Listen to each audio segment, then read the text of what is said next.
By a show of hands, how many of you make less than you think that you are worth? Why is that? It's time for you to put your foot down and say, enough.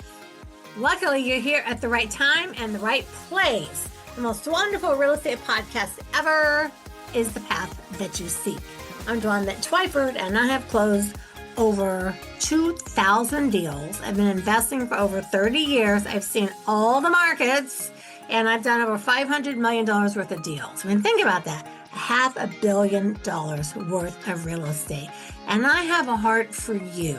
I want you to walk my path with me. Your life is about to change. And do you know why? Because it's time to thrive in 25. Say it with me. It's time to thrive in 25. It's time to thrive to 25. Enjoy the show.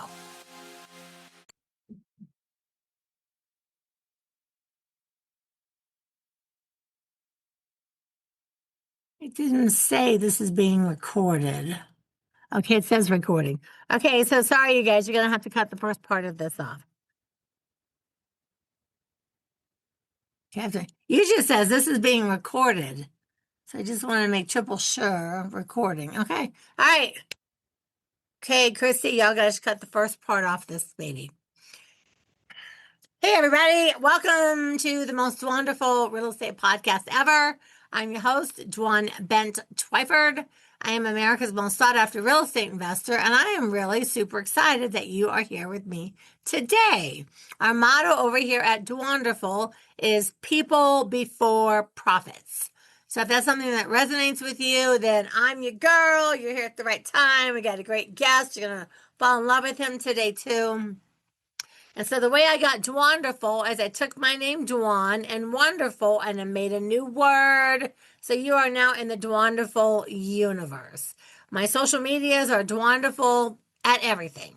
Instagram, wherever, just all things. Just go find Dwanderful. Also website dwanderful.com. So I am literally everywhere. And I have some good news for those of you that might be new listeners.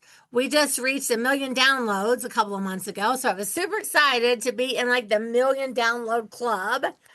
So now I'm seeing how fast we can get to 2 million, but I can't do that without you.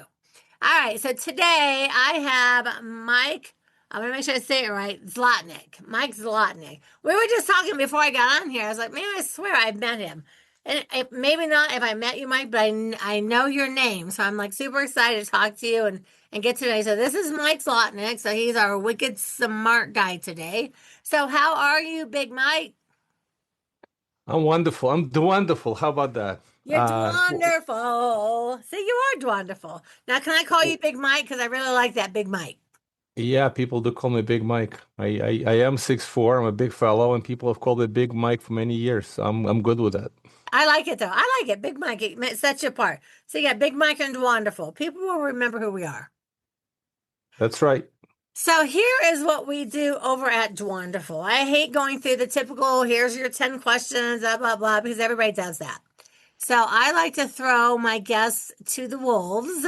And basically, I just want you to, in like 2 or 3 sentences, tell us what you do, give me all your social medias, and then I'm going to ask you some questions, and we're going to find out how we came here today. So we want to know, what is your deal? I'll keep it very simple. So we bring the wonderful commercial real estate deals to passive investors. This is our whole journey. I like to use this word. I should probably trademark it. We marry money and opportunity. At least initially, we make money date the opportunity. But we find wonderful commercial real estate deals. This is our genius zone, our specialty. And then we have many passive investors who don't have the time or desire to do full deep due diligence, and they reach out and they want to get into great commercial deals that are income focused and downside protected and invest in industrial, open air shopping, multifamily, you name it. We do it all. So we basically marry money and opportunity. That's the best way to put it. You should trademark that. Like I started short sales back like 30 years before short sales ever had a name and anyone ever knew them. I kind of stumbled into them by accident. and they were still calling them things like discounting notes. Like there wasn't a term yet. So I trademarked short sales and then the queen of short sales. And so it's like, hey, if you want to know about short sales, I originated it. I helped bring an entire industry into the real estate market. So, marry money to opportunity, things like that are worth getting a little trademarked because then you get a little Uh, TM after it, and like that's what you're known for. So, if I were you, I would do it. I mean, I'm a Thank big you believer in for your trademarking. wonderful advice. Well, I probably will do that. because if not, someone else is going to go, hey, I really like that Mary Money, and they're going to start using your stuff. And like I just recently had a girl that put up a bunch of YouTube videos calling herself Short Sale Queen. I had my attorney write her a letter and write her attorney a letter, and she pulled her entire site down. It's like, don't be encroaching on my stuff, girl. I've been doing this 35 years. You're a newbie. So, okay. Now, I love everything I heard about that statement. And how do people find you on social media? Now we're gonna get really cheesy. So, Big Mike, you got to remember that. I actually run funds. So, bigmikefund.com. That easy. We have corporate website, but the easiest way to remember, bigmikefund.com. And if you misspell it, you forget the D at the end, and you go to bigmikefund.com. I promise it's not a kinky site. Big Mike fun. Well, you can't get any easier than that. That is easy. Okay, now, first of all, I love that you talked about commercial. I am in a commercial phase in my real estate investing career. My husband and I are basically rehabbing a town in Clinton, Iowa. I've done only 2 or 3 commercial deals, and in the last 5 years, we bought 20 buildings. That's wonderful again. You're So becoming the queen of the town. That's we're awesome. rehabbing a town, like for real. We can talk about that on your podcast. And it's funny because I started investing. So my daughter's 36. I started investing when she was just a baby. So like I've been saying, let's say I have 35 solid years. And in that whole entire time, I bought like, some of those neighborhoods that take old houses and they make them light commercial. And I had an office. So I had like two little, and that was it. That was it. And then about 5 years ago, my husband and I were like, we should buy some commercials. Yeah, you know what? That'd be fun. Let's do that. And it wasn't even anything I thought about. I didn't plan it. It kind of came across our path and sort of an opportunity that just presented itself that was basically too good to be true. And now I'm just like, man, I should have been doing this decades ago. This is so much fun. Yeah, the easiest way to think about this, it's economy of scale. I'll just add one quick comment. I have a lot of friends who are heavy residential guys and girls. They do hundreds of deals per year. They own hundreds of properties. I didn't say thousands because in residential, if you own 1,000 single-family houses, that's a huge number. Yes. I'm sure some of them may be into thousands. You know what the biggest issue is? It's difficult. It's hard. It's hard to scale with these turnkey or rental portfolios, and people come to a realization that they often need to exit some of them and roll the money into something that's scalable, like large multifamily or industrial or shopping, where you can deploy a lot more capital, be a lot more passive, and not worry about tenants and toilets. Again, nothing negative to say about having an empire of residential property. It's just harder to manage. You need to have almost you're running a business of managing that. Yeah. With commercial properties, it's somewhat easier with economy of scale, and some of them are, I don't want to call self-managed, but they're Mhm. way easier to operate. Now, see, I hear people say things to me like, oh, I don't know why you guys own so much commercial space. Commercial's dead.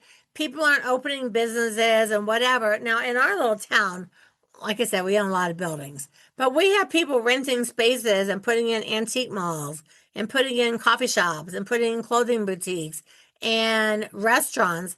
And it's like, I don't, when people say, oh, commercial's so risky, people don't need to rent anymore, people work from home. But it's like, that's not true. There's a ton of people that do businesses that need like a brick and mortar.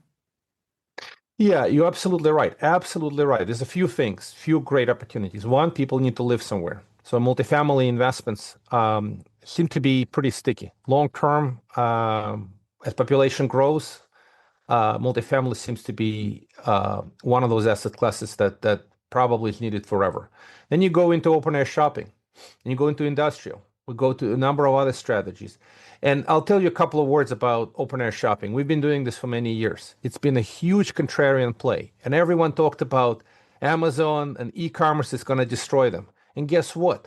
They haven't built any open air shopping. Now, the malls have gone the way of the dinosaur. It's very different. These enclosed all malls with Sears and other basically big box retailers. But open air shopping, experiential type of service oriented retail does really well for a few reasons. One, post COVID opening, people wanted to come out and enjoy restaurants, outdoors, Yes. have good time. Two, there's been no supply. And number of pure e-tailers. I'll give you one example. Warby Parker. We're both wearing glasses. My wife is actually an optometrist. So open open air shopping plazas have seen 600 new stores for Warby Parker. Warby Parker used to be pure internet play. So what's really crazy, some of these e-tailers have gone the way of a physical store because they need both. They need the mobile app, they need the e-commerce website, and they Yeah. need a physical presence so people can actually try on these eyeglasses and see how they look in a live mirror instead of looking at a computer. That's how I So buy there's mine. I plenty. wouldn't buy them if I couldn't try them on. Exactly, especially women. My wife is optometrist, and they gotta try them on. They gotta see how they look and feel before they buy. So from that perspective, many strategies have gone. The demand has grown for retail, and there's been almost no new supply. The new supply for retail has been very limited. People haven't built them. They've built a lot of other things, but they Yep. said not retail. So it's been a great contrarian play. Continues to do really well. Another very interesting play, industrial. We we've got Donald Trump. He is reindustrializing America, made in America again, right? American manufacturing and other strategies require more industrial properties. There's Yes. one strategy that continues to do really well. There are a number of other opportunities, but I'm going to shut up and let you. I'll No, no, stop for a no. moment. See, I agree with you though, because every time we buy another building, people are like, I don't know why you guys buying commercial. Commercial's dead. Nobody wants a store anymore. It's like, well, that's not true. I mean, granted, I certainly take advantage of Amazon. It's like, why do I need to drive? Because I live in the mountains. I'm in the mountains of Colorado at 9,000 feet. So it's a 45-minute thing for me to go to the grocery store and back. So it's like if I need two things, I'm just going to get it on Amazon. It'll be here tomorrow. I mean, I get it. But like we put in an antique mall. We have like 200 people a day that come through there because people like to buy antiques. Coffee shops, and we serve those energy drinks and those bobas and like all that crazy stuff. And just so many people because people still want to go in. People still want to go out to eat. People still want to walk up and down, for blocks. I love those open air shopping malls that they have. We have one down in Denver called Belmar. It's so great. Even in the winter, it's packed. People don't care. They're just out walking and eating and drinking and doing all the stuff like that. So whenever I have people say, "Oh, why do you guys put so much on commercial?" It's like, I don't think commercial's dead. I mean, maybe for some offices, a lot of offices do have people that work from home now or work online. But for the things that we can feel and touch, we still want to feel and touch those things. At least I do. Yeah, you are absolutely right. Office is a danger zone. So we stay away from office for the reasons that you mentioned. I don't know what the future demand will look like. And I live in New York City, and we have a lot of empty buildings, and some tenants are locked in their long leases and they want to get out because they don't need as much space as a lot of people work from home, continue to work from home. So I would say office, be very careful, at least from my observation. There's some redevelopment concepts in office, but it's hard to redevelop. I've looked into some of them, and you take a big office building, all the plumbing, electric, everything else is off. So redevelopment is pretty hard. However, all the other things that I mentioned, open air shopping, industrial, multifamily, number of other niche strategies continue to be really attractive, and they have economy of scale. So yeah, so CRE, commercial real estate in general, has many different flavors. There are different locations, and all real estate is local. So for Yep. one town, you may be overbuilt. For another town, you may be undersupplied. You really have to pay attention where you're at, what are the demographics, how the economy is doing, and does it need any more retail? And if it's got enough, and there's no more place to build, it's probably got a great long-term play. Office, again, is something that we stay out of it, and I can't give any other feedback other than we are very concerned about office. We love industrial, air shopping, Yep. multifamily. These Yep. strategies are a lot more predictable.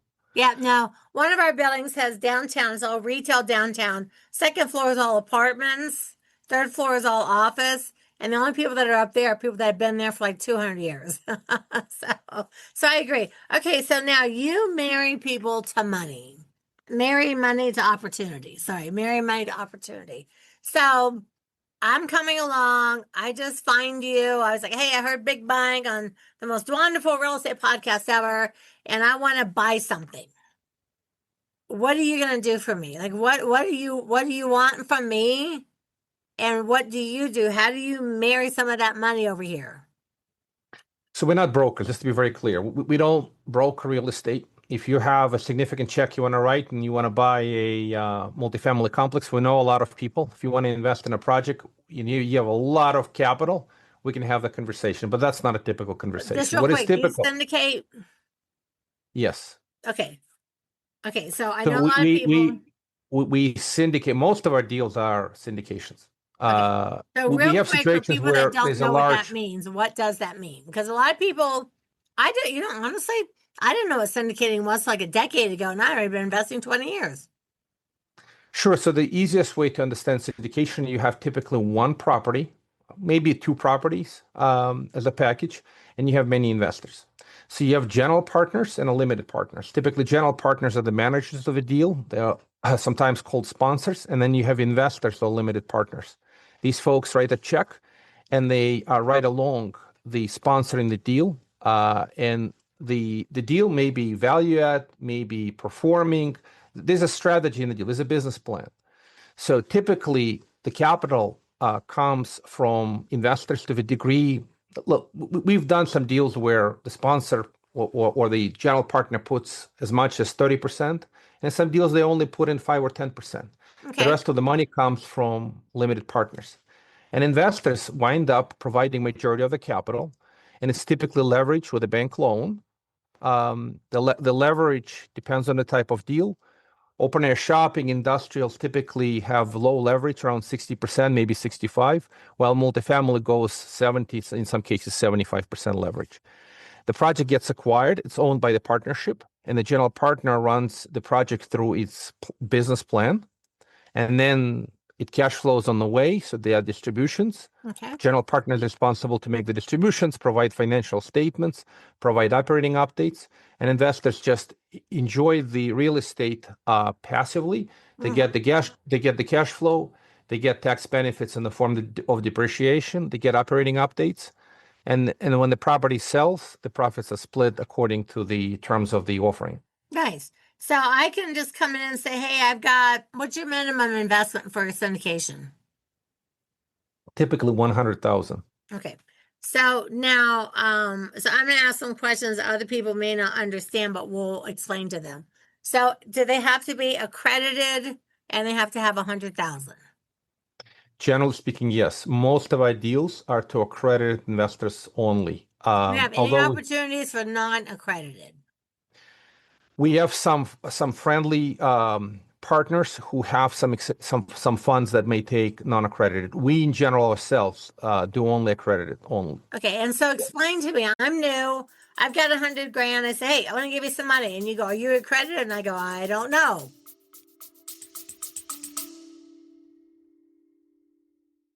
I trust that you are loving the podcast. Hey, do you really want to become a super kick-ass superstar real estate investor? Really? Really? Really? All right, I want you to spend the next minute and just take my real estate investing quiz. Super fast, super quick. It'll let you know where you stand on your journey. The link is in the show notes, or you can go to dwanderful.com. And back to the show. So accreditation requirements fairly simple. You have to make $200,000 if you're single, or $300,000 if you are married for the last 2 years, and have every expectation to continue to make that, or you have net worth of $1 million Okay. outside of your primary residence. Your home doesn't count. You may live in a $20 million home and own it with cash outright, but you got to have at least $1 million outside of that. And that's the general definition of a accredited investor. Okay, so is someone being accredited, is that reason, I don't know think how to phrase this. Is that because if they lose the money, it doesn't bankrupt them? Is it because they have a higher investing risk factor, or is that for you guys for some kind of protection in case they just go, I want out, I don't want to do this anymore, I don't like it? Like, why are they have to be accredited? It's SEC rules. We don't invent the rules, but we have to follow these rules. I know. Security and Exchange Commission has put together very simple definitions. They protect mom and pop, grandmas, grandpas, investors who don't have a lot of money, but they hear about a bright and shiny object, some really interesting deal. They write a check, the deal goes south. And if they're not accredited and they were supposed to be accredited, they can go complain to SEC. But in general, that is designed to protect small investors against what is viewed to be higher risk investments. Again, alternative investments, real estate, many private equity investments typically go through these 506 offerings. Yeah. All 506 stands for is it's a Regulation D. 506 is a part of the requirements of the regulations. So 506C is accredited investors only. 506B is can include some non-accredited. These are technical terms. To make long story short, if you're a non-accredited investor, hopefully you can get to become an accreditor soon enough and be able to write a check. Is it a long process for somebody? No, by the way, we don't. And do you help them, or at least give them the person that can accredit them? Any CPA or an attorney, a licensed party, could write an accreditation letter. We can give them an anybody, accreditation even letter. like just a regular, like I could call my CPA day and say, hey, I need to have a letter saying I'm accredited. I want to invest with Big Mike. That's the best thing to do. People use their attorneys as CPA. Why? Because I don't want to see your financials. In fact, if you don't know how to get accredited, we'll probably send you to a website like a verifyinvestor.com or similar. There are websites that can verify accreditation. Literally, lawyers will write a letter. You show them either the assets or the income, and they'll write a letter for you for like $60 if you don't want to bother your CPA. Oh, that's nice. Yeah, see, that's what I've had a few people on, obviously, over the years that the people have to be accredited, and I always forget to ask, how does the person get accredited? Because my podcast is geared more towards a lot of newer investors. Like I like to take the newbies and say, look, there's 10,000 people out here that you can follow. Everyone's got a shiny object. Find one person, make that person your mentor, because you learn from mentors or mistakes. So if you want to invest hands off, they need to work with somebody like you. If you want to wholesale and rehab and do some fun things, you probably should come over here and look at me. And I have talked to other people that are syndicated, and I always keep forgetting to ask, like, how easy is it to get accredited? So really, accreditation letter is super easy. We've seen many investors. I go to a number of masterminds. One of the groups I go to has a cheesy name called the Collective Genius, and a lot of these guys and girls, they all wholesale, they flip houses, they rehab houses.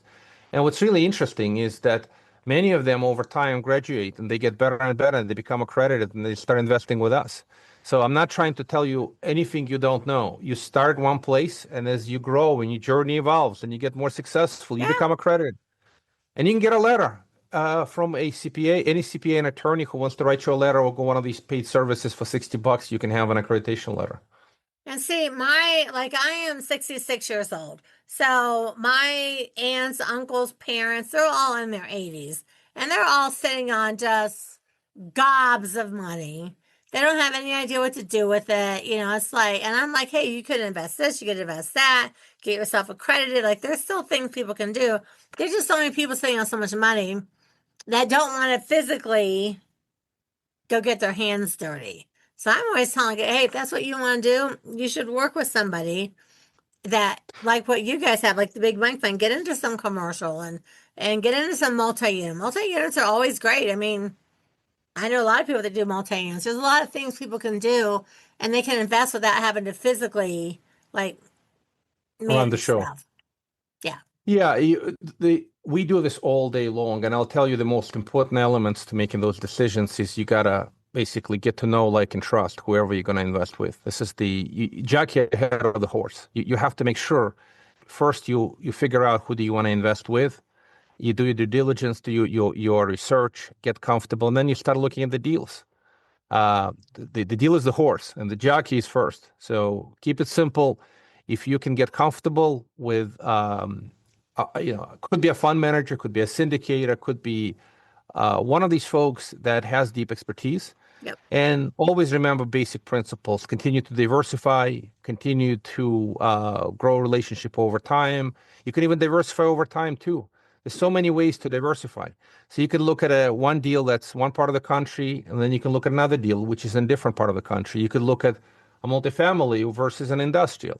So just keep in mind, nobody knows the future. If you got a crystal ball, I was just reading not a book or listening. There was a quote about the crystal ball.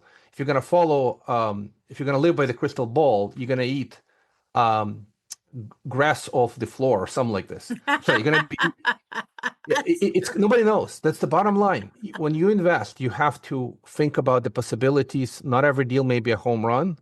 But at the same time, if you do it the right way, you could have phenomenal benefits of investing in commercial real estate. So, And you can't. And the thing about working with someone like you is you guys do the work, you do the research, you do the homework, you do everything for them so they don't have to be like, oh, I hope I didn't not cross a T or I forgot to dot an I, because that's your job is to do that for them so they can step in with some confidence that this is going to be a good choice for me. yeah, I appreciate the vote of confidence is what we do, right? Day in and day out. But I'm one of these people who will tell you how it is. If you expect no risk and you expect perfection, and you expect to never lose money, keep your money in the bank or U.S. Treasuries. Everything has a little bit of risk, Everything. and you just got to be comfortable to understand what you're investing into, the kind of the risks, benefits versus risk, impact of the so it's kind of funny. I'm a big scholar of risk. I really like to think about risk. And Howard Marks, a famous investor, is one of the most famous folks out there, founder of Oaktree. He said, "What is risk? Risk is a possibility of a loss. We think about it every day. So we think about possibility of a loss every day. We're not looking to hit massive home runs. We would like to avoid situations of losing money. There's still possibility, and there are hidden risks. One of the most examples, you live in mountains of Colorado, right? You haven't seen too many earthquakes. Well, but what if there is an earthquake of category 7 hits or something, and nobody ever built for this, Hey, right? listen, if Yellowstone blows up, all of us in the mountains, we're all dead. So there are real risks and there are some theoretical risks, but the bottom line is I appreciate the vote of confidence. We continue to work and get better at understanding risks, and we always look at the reward versus risk, how things compare. But we're not trying to go for the most aggressive, bright and shiny objects, but more of I like to think of it downside protected. I would rather never to lose money than make 10 home runs and 10 strikeouts, in a manner of speaking. Now, see, I agree with you because, like, when I started off investing years ago, there was nobody. Well, there was no internet. I'm talking like 1990. There was no internet. There was no place to Google everything. There was nobody traveling through town doing workshops and seminars. Things didn't exist. So I literally learned by the seat of my pants. I went to Home Depot. I took classes. I learned how to rehab from Home Depot. Like, I really was a seat of my pants girl. And I tell people now, like, hey, listen, you can do anything in the business, but you are going to learn from mentors and mistakes. So if you have someone that's already done it and already invented the wheel, stop trying to constantly reinvent the wheel. That's what everybody wants to do. They go, oh, I'm going to take a little bit of this, a little bit of that, and I'm going to put my own thing together. And that's why people fail.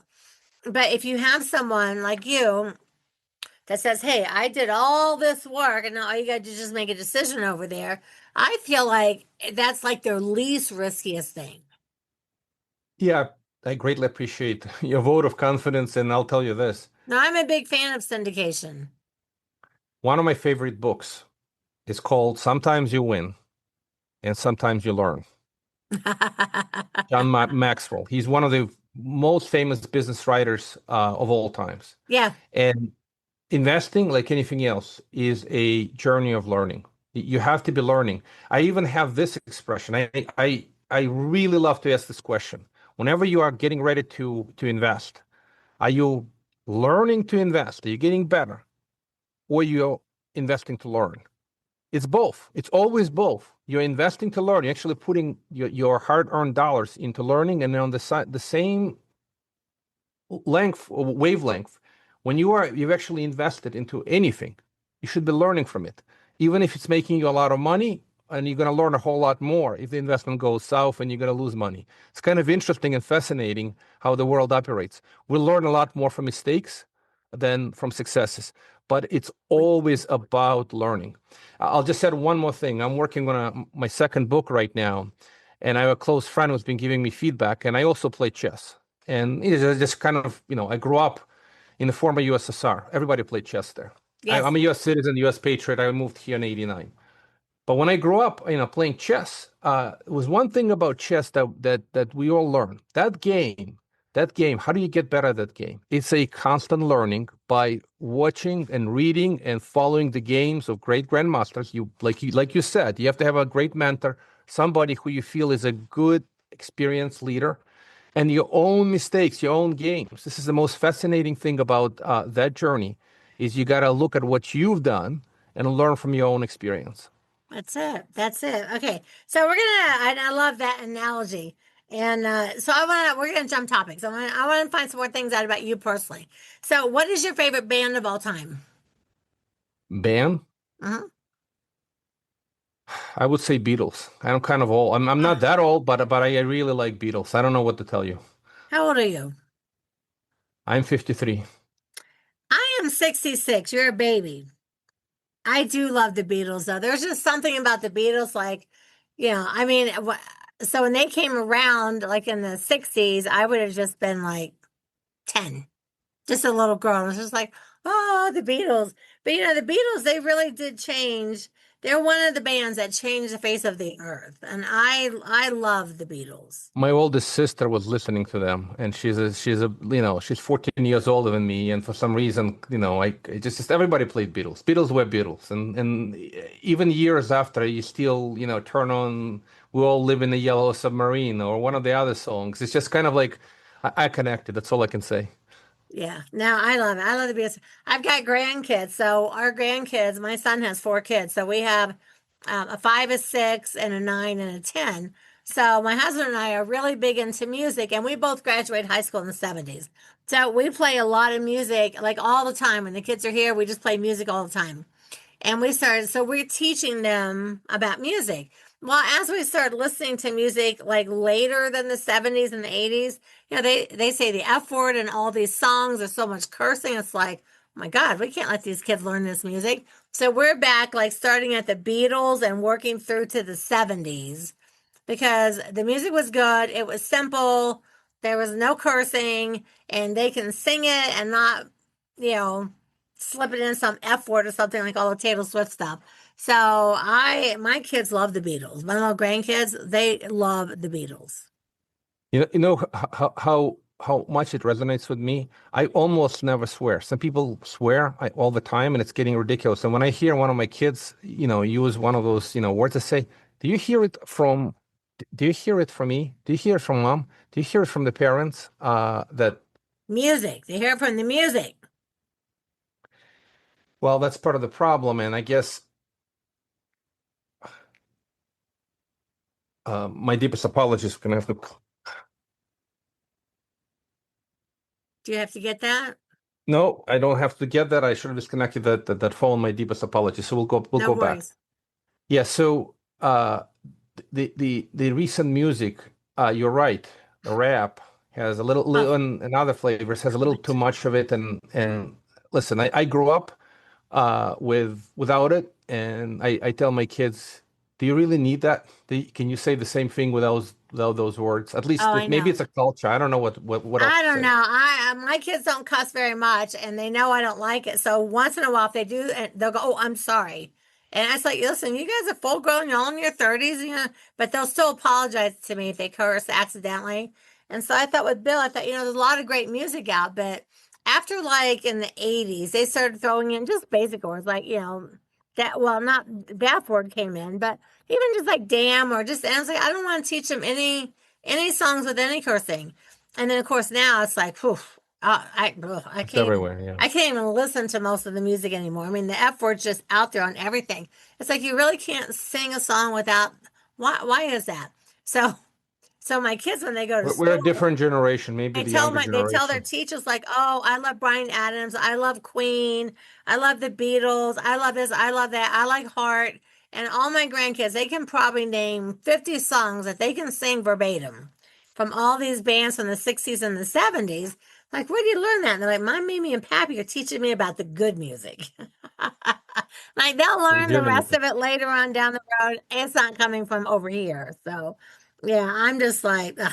So I love the Beatles. I appreciate people that love the Beatles because even though they were a long time, some people are like, oh yeah, that was 100 years ago. It's like no, that changed the music like that. Literally, the Beatles and Elvis were like two of the top people that changed the entire trajectory of music, I agree. and I love them both. All right, what's your favorite food? What do you like to eat? Oh, it's a tough question.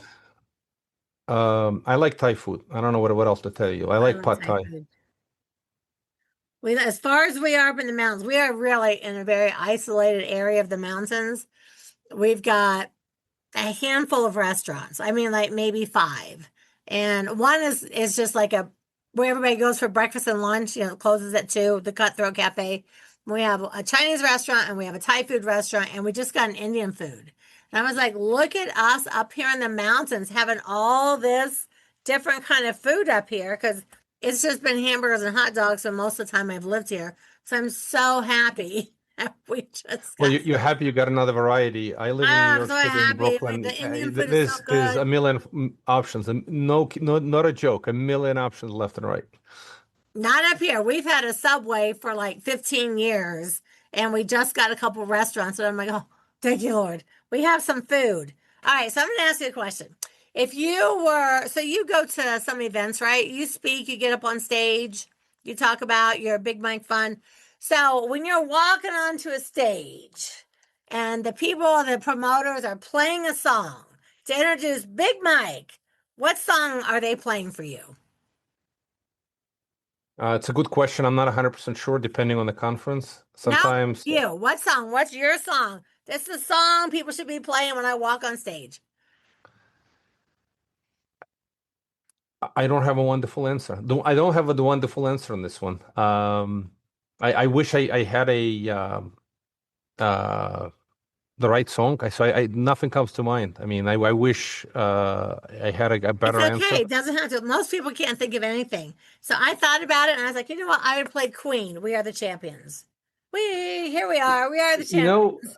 that song came to mind, and I was going to say it, but you said it, and I didn't want to say we're the champions. It's kind of a recognition of our own success. But I'll tell you where it really kind of feels that way. My third girl is a professional figure skater in synchronized figure skating. And we compete. We were in Colorado. We were in Colorado multiple times at the Colorado Springs. We had a couple of nationals there, and the Yeah. team is really, really excellent. Last year, they took second in the United States, third in the world. And yes, Wow. for her team, I would be delighted to play. We are the champions. For the big mic, it's okay. I'm okay with the one of these more relaxing, classical music. Play some Mozart, get people into, There you I go. don't know, one of the classical. I love classical music. I have we have Sirius Radio, so I listen to classical a lot. It's so relaxing. Classical's nice. Okay, so two more questions. So what can the Dwanderful family do? What could we do for you right now that would help you reach the next level of your business that you're trying to get to? What can we do? How can we help you? Well, you're too kind, and it's a two-way street. So the fact that you ask first, I'm eternally grateful. There's really nothing else you need to do. The opportunity to speak with you is already great, and if you get some folks who reach out with some interest do something in commercial real estate passively. I'm happy for any potential introduction. Most of our business is actually relational. We get a lot of referrals and introductions. So that's all we can do. We can serve our friends, and if you're becoming a friend, that's already a great help. So I don't know how Okay. else to put it. So they can go to bigmikefund.com and they can at least get started and say, hey, I saw you on Dwanderful and I want to talk. Yes, Okay. Because, the whole thing about like, podcasting is like, I want my people to know you. Your people are going to know me. And, we work in a business where it's not a one-man business. It's like we succeed when everyone succeeds. agreed. It's all about the network and the team. But, So a lot of your people net worth is don't your net believe worth. that. A lot of people don't want it. It's all about me, me, me. It's like, no, I am of the dream work makes the teamwork mentality. Teamwork makes the dream work. Yeah, I mean, I'll tell you this, a lot of the deals we do, even commercial deals, do you think we do them alone? Absolutely not. We actually have strong partners. When we look at a deal, one of the things we've instituted is essentially external kind of review, and we have other folks to look at the deals and tell us, yeah, you think it's a good deal, but it's not, and here's why. So we Yep. welcome wisdom from folks who have value to add and some thoughts. Okay, so we're gonna send peeps your way. So all of you listening, if you're like, hey, I'm interested in some syndication, right here is a great place to start. I feel good about recommending this man, so do that. Now, if you have enjoyed watching the podcast today, I want you to go and like and subscribe and leave me a 5-star review. Our podcast can't grow and get a million downloads and all those great things without you. So I appreciate you. I appreciate when you spend time. I tell you guys this every week. Time is your most valuable asset. So when you spend an hour of your time with me, I feel really honored that you did that because, when your time runs out, well, your time runs out. So I appreciate you spending your time and your effort and your energy. So if you had fun, you learned something, you liked both of us, just give me a 5-star review, a like, and a follow, and share with somebody else. Okay, so one last thing for you, Mike, is I want you to give us a word of wisdom, but only one single word. A word.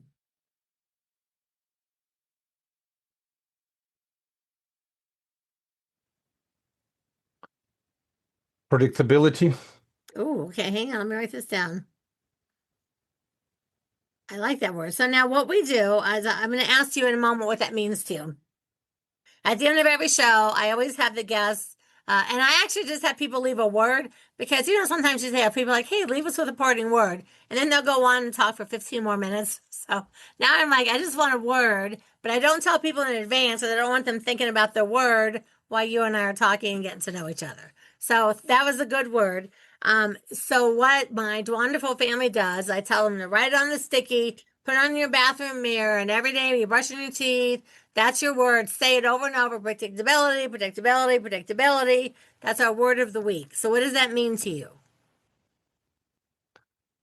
It's investing in whatever you do, maybe a business or real estate or anything that is close to your heart where you could get predictability of outcome.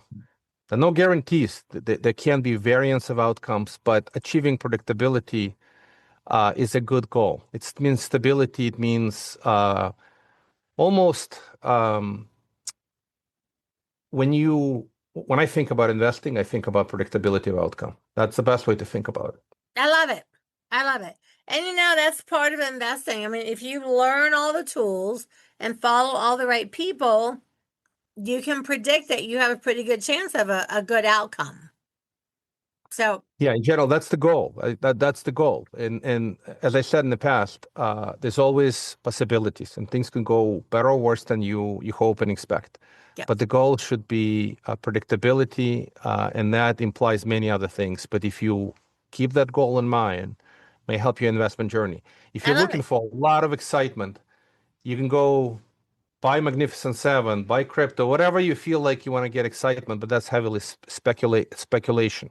Tell me And about it's it. the opposite of the investing. Investing is you're trying to reduce the excitement and increase predictability. Agreed. Agreed. Okay, I love that. I love it. Everybody, we love predictability. So I want to thank you so much for sharing your time with me today. Like I just said to the folks listening, time is really valuable. So I really appreciate it when anyone takes time out of their day to spend time with me. And everyone, Dwanderful.com. Oh, and listen, make sure you go to my website and take my real estate investing quiz. I've got a brand new quiz up there and see where you're doing and where you stand in the real estate business. So take the quiz, it's super fun. And we'll be back next week, same bat time, same bat channel. And remember that the truth is in the red letters. All right, everybody, thank you. Mike, thank you. Thank Ciao. you. I am so glad that you stuck around. I almost forgot to tell you. In addition to having this amazing educational podcast, I'm now able to work with you one-on-one. Yes, one-on-one, you and me working together, and have a 3-deal guarantee. 3-deal guarantee that you'll close 3 deals. So you have nothing to lose. You have everything to gain. Take the quiz. Go to Dwanderful.com. Take the real estate investing quiz. See you on the other side.